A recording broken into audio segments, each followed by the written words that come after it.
নমঃ শিৱায় ওম নমঃ শিৱায় ওম নমঃ শিৱায় নমস্কাৰ বন্ধুসকল প্ৰথমেই আপোনালোকক স্বাগতম জনাইছোঁ এষ্ট্ৰ শক্তি আসাম ইউটিউব চেনেললৈ বন্ধুসকল আজি এই ভিডিঅ'টোৰ যোগেদি আপোনালোকে জানিব পাৰিব আহিন মাহ 2025ৰ ৰাশিসমূহৰ বাবে গ্ৰহ নক্ষত্ৰৰ গতিৰ প্ৰভাৱত শুভ আৰু অশুভ ফল লাভ কৰিবলগীয়া ৰাশিসমূহৰ বিষয়ে আৰু ভিডিঅ'টোত জানিব পাৰিব কোনটো ৰাশিয়ে কি শুভ ফল লাভ কৰিব বা অশুভ ফল লাভ কৰিব তাৰ কাৰণ আৰু কোনটো ৰাশিয়ে মধ্যম ফল লাভ কৰিব তাৰো কাৰণ আৰু লগতে কি জ্যোতিষৰ উপায় অৱলম্বন কৰি এই অশুভ ফল হ্ৰাস কৰিব পাৰিব।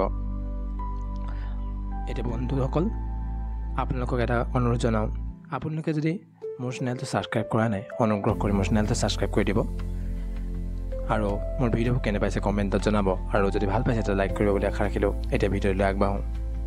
আহিন মাহ 2025ৰ শুভ ফল আৰু অশুভ ফল লাভ কৰিবলৈ ৰাশিসমূহৰ বিষয়ে আলোচনা কৰিম। এতিয়া শুভ ফল লাভ কৰা ৰাশিসমূহৰ বাবে আহিন মাহৰ গ্ৰহৰ প্ৰভাৱত কৰ্ম সম্পৰ্ক শিক্ষা আৰু আৰ্থিক দিশত সাফল্যৰ সম্ভাৱনা বেছি আছে। যিসকলৰ শুভতাৰ শতকৰা হাৰ যিবোৰ 70% বা তাতকৈ বেছি তেওঁলোকক আমি শুভ ফল লাভ কৰা ৰাশি হিচাপে ধৰি লৈছোঁ। মিথুন ৰাশিৰ যিটো প্ৰথম ৰাশি যি শুভ ফল লাভ কৰিব, শুভতাৰ শতাংশ 75% আৰু শুভ হোৱাৰ কাৰণ হৈছে বুধৰ শক্তিশালী প্ৰভাৱত যোগাযোগ শিক্ষা আৰু কৰ্মক্ষেত্ৰত সফলতা। অক্টোবৰত বৃহস্পতিৰ কৰ্কট ৰাশিত প্ৰৱেশে আৰ্থিক আৰু পাৰিবাৰিক দিশত শুভ ফল আনিব। শুভ ক্ষেত্ৰসমূহ হৈছে যোগাযোগ ভিত্তিক কামত, নতুন সম্পৰ্ক, শিক্ষাৰ ব্যৱসায়ৰ ক্ষেত্ৰত ব্যৱসায় প্ৰসাৰৰ ক্ষেত্ৰত আপুনি শুভ ফল লাভ কৰিব পাৰে। ইয়াৰ পিছতো শুভ ফল লাভ কৰিবলৈ ৰাশি হৈছে সিংহ ৰাশি।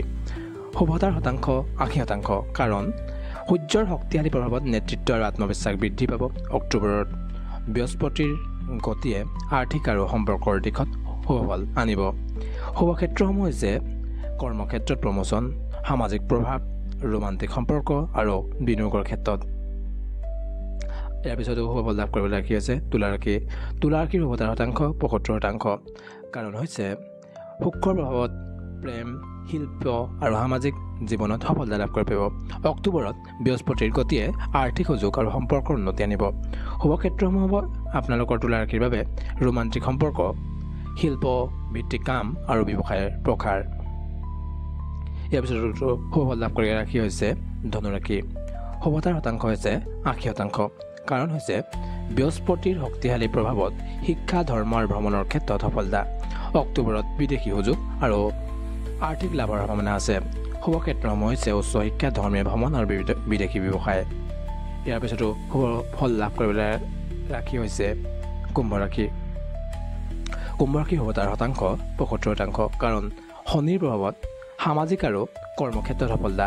অক্টোবৰত বৃহস্পতিৰ গতিয়ে উদ্ভাৱনী কাম আৰু আৰ্থিক দিশত শুভ ফল আনিব।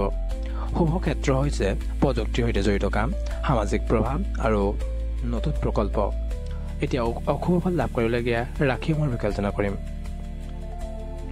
ৰাশিসমূহৰ বাবে আহিন মাহ গ্ৰহৰ প্ৰভাৱত কিছু চেলেঞ্জ বা অস্থিৰতা দেখা দিব পাৰে, যিখিনি অশুভ ফল লাভ কৰিবলগীয়া ৰাশিসমূহ হৈছে শুভতাৰ শতাংশ যদি 65%তকৈ কম হয় তেন্তে আমি অশুভ ফল লাভ কৰা ৰাশি হিচাপে ধৰিছোঁ।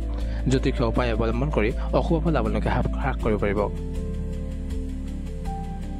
প্ৰথমটো অশুভ ফল লাভ কৰিবলগীয়া ৰাশি হৈছে মেঘ ৰাশি।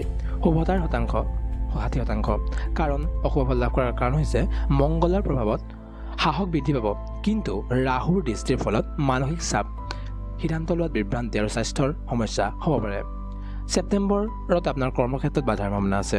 চেলেঞ্জৰ ক্ষেত্ৰত মানসিক চাপ, স্বাস্থ্য বিশেষকৈ মাথাৰ বিষ আৰু জ্বৰ আদি আপোনাৰ আৰু আৰ্থিক সিদ্ধান্তত আপোনাৰ চেলেঞ্জৰ হ'ব এই মাহটো। ইয়াৰ পিছতো অশুভ ফল লাভ কৰিবলগীয়া ৰাশি হৈছে বৃষ ৰাশি। শুভতাৰ শতাংশ 65% কাৰণ শুক্ৰৰ প্ৰভাৱত আপোনাৰ সম্পৰ্ক স্থিৰতা থাকিব, কিন্তু শনিৰ দৃষ্টিৰ ফলত আৰ্থিক ব্যয় বৃদ্ধি আৰু কৰ্মক্ষেত্ৰত বিলম্ব হ'ব পাৰে। চেলেঞ্জৰ যিবোৰ ক্ষেত্ৰসমূহ হৈছে আপোনাৰ অপ্ৰয়োজনীয় ব্যয় হ'ব এই মাহটোত। স্বাস্থ্য ক্ষেত্ৰত সমস্যা হ'ব অলপ, গলা আৰু কণ্ঠৰ সমস্যা আৰু কৰ্মক্ষেত্ৰত আপুনি বাধা লাভ কৰিব এই মাহটোত। ইয়াৰ পিছত অশুভ ফল লাভ কৰিবলগীয়া ৰাশি কৰ্কট ৰাশি। শুভতাৰ শতাংশ 60% কাৰণ চন্দ্ৰৰ প্ৰভাৱত আৱেগিক সংবেদনশীলতা বাঢ়িব কিন্তু শনিৰ দৃষ্টিৰ ফলত স্বাস্থ্যৰ সমস্যা যেনে মাথাৰ বিষ পেটৰ সমস্যা আৰু পাৰিবাৰিক চিন্তা এই মাহটোত হ'ব পাৰে চেলেঞ্জৰ ক্ষেত্ৰসমূহ হৈছে স্বাস্থ্য মানসিক চাপ আৰু পাৰিবাৰিক সমস্যাই এই মাহটো আপোনাক অসুবিধাৰ সৃষ্টি কৰিব পাৰে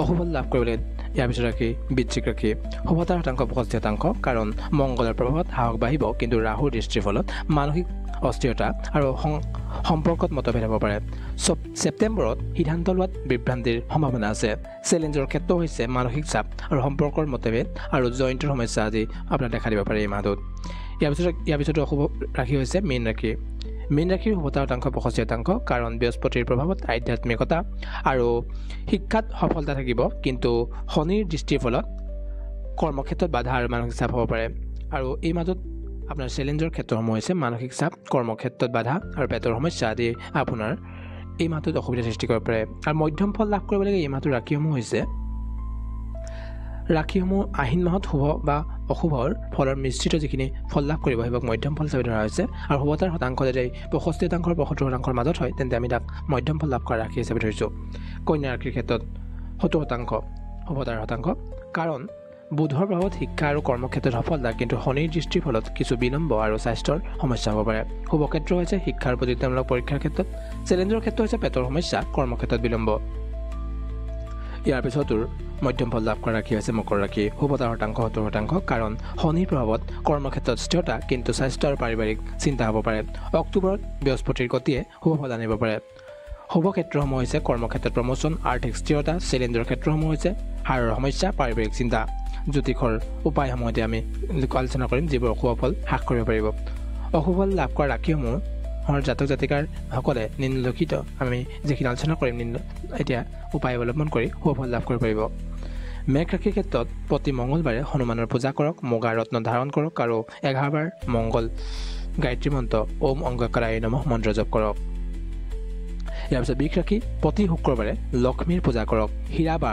উপাৰ ৰত্ন ধাৰণ কৰক আৰু 11 বাৰ শুক্ৰ গায়ত্ৰী মন্ত্ৰ জপ কৰক ওম শুক্ৰায় নমঃ মন্ত্ৰ জপ কৰিব কৰ্কট ৰাশিৰ ক্ষেত্ৰত প্ৰতি সোমবাৰে শিৱ পূজা কৰক মোতি ৰত্ন ধাৰণ কৰক আৰু 11 বাৰ শিৱ পঞ্চাক্ষৰী মন্ত্ৰ ওম নমঃ শিৱায় মন্ত্ৰ জপ কৰক বৃশ্চিক ৰাশিৰ ক্ষেত্ৰত প্ৰতি মঙ্গলবাৰে হনুমান চালিসা পাঠ কৰক মুগা ৰত্ন ধাৰণ কৰক আৰু 11 বাৰ মংগল গায়ত্ৰী মন্ত্ৰ জপ কৰক মীন ৰাশিৰ ক্ষেত্ৰত প্ৰতি বৃহস্পতিবাৰে বিষ্ণুৰ পূজা কৰক পোখৰাজ ৰত্ন ধাৰণ কৰক আৰু 108 বাৰ বিষ্ণুৰ গায়ত্ৰী মন্ত্ৰ জপ কৰক ওম নাৰায়ণেই নমঃ মন্ত্ৰ জপ কৰক আপুনি সাধাৰণ উপায় হৈছে প্ৰতি শনিবাৰে তেল আৰু কলা তিল দান কৰক আৰু নিয়মীয়া ধ্যান বা যোগ আজি কৰিব পাৰে তেতিয়া এই মাহটোত আপোনাৰ যিখিনি অশুভ ফল সেইখিনি কিছু পৰিমাণে হ'লেও বা সম্পূৰ্ণ পৰিমাণে হ'লেও হ্ৰাস কৰিব পাৰিব গতিকে আশা কৰোঁ আপোনালোকৰ এই মাহটো শুভ হওক তাৰ লগতে আহিন মাহত সিংহ আৰু ধনু ৰাশিৰ জাতক জাতিকাৰ বাবে সৰ্বাধিক শুভ ফল লাভৰ সম্ভাৱনা আছে আনহাতে মেঘ আৰু কৰ্কট ৰাশিৰ ক্ষেত্ৰত জাতক জাতিকাৰ অতি সাৱধানতাৰ প্ৰয়োজনীয়তা আছে জ্যোতিষৰ উপায় অৱলম্বন কৰি সকলো ৰাশিৰ জাতক জাতিকাই শুভ ফল লাভ কৰিব পাৰে গতিকে সকলোকে মোৰ এই মাহটোৰ আহিন মাহৰ আগন্তুক আহিন মাহৰ মই শুভকামনা জ্ঞাপন কৰিলোঁ আপোনালোকৰ এই মাহটো শুভ হওক তাৰ এই কামনাৰে আজিৰ ভিডিঅ'টো ইমানতে সামৰণি মাৰিছোঁ জয় শ্ৰীৰাম জয় শ্ৰীৰাম জয় শ্ৰীৰাম